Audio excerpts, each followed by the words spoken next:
I have laryngitis today, so I'm going to tell this story in a soft voice. It's a story that's been told to me, and it was told to people long ago. It's been told for hundreds and thousands of years. It's a story about flowers blowing in the breeze. Let me see the flowers blowing in the breeze. And it's a story that has a beautiful princess in it. And it's a story that has a God in it.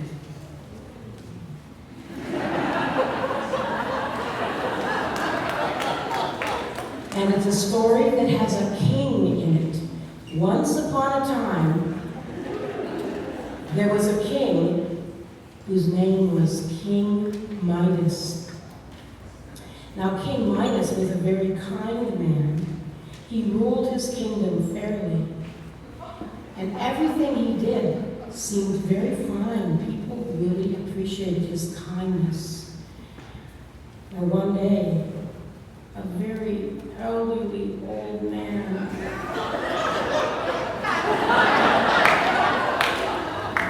had been walking and walking through the kingdom, and he got so tired he decided he needed to sit down and rest in the flowers to take a little nap. And King Midas in the garden saw this. Did he get angry at this old man for squishing his flowers? No. Instead, he took pity on the old man and said, "Old man, I will help you find a nice place to lie down." And he helped him up and helped him find a nice, soft place to sit and rest. Wasn't King Midas kind? And the god Dionysus saw this and saw how kind the action was, and he decided to reward King Midas by granting him one wish. Now, this is where King Midas wasn't real smart. His actions were very kind-hearted, but his words didn't always come out right, and he didn't really take time to think about this. So he just blurted out the first thing that came into his mind when he got this one wish. "I wish that everything I touched would turn to gold." And so it was, said the god. So then King Midas went to look at his beautiful flowers, blowing in the breeze and looking at the sunlight. And he went to touch them, and he froze, because they turned to gold. Beautiful, shiny, but rigid gold. Well, then the king got a little hungry, and he decided he needed to eat something. So he picked up this lovely apple from his apple trees, and he took a bite, but it had turned hard to gold because he had touched it.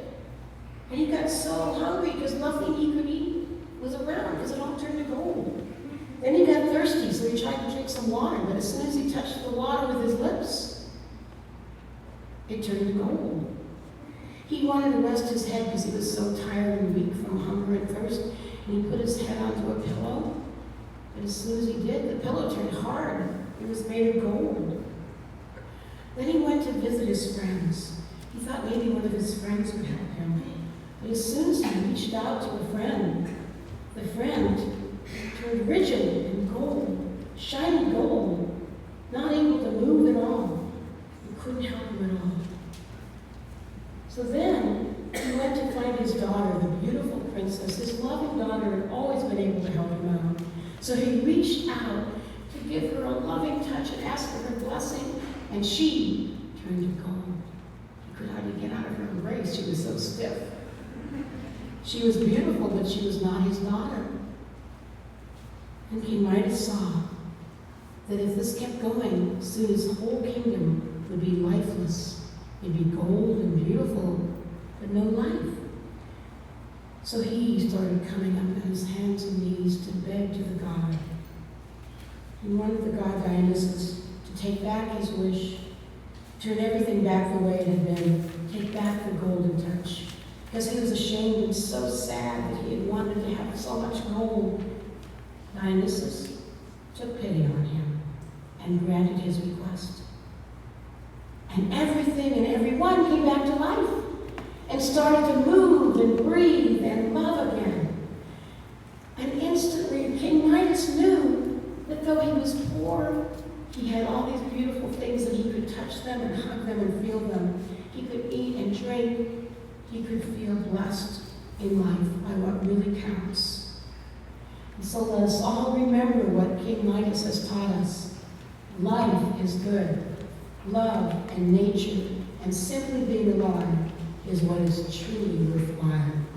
Thank you, King Midas.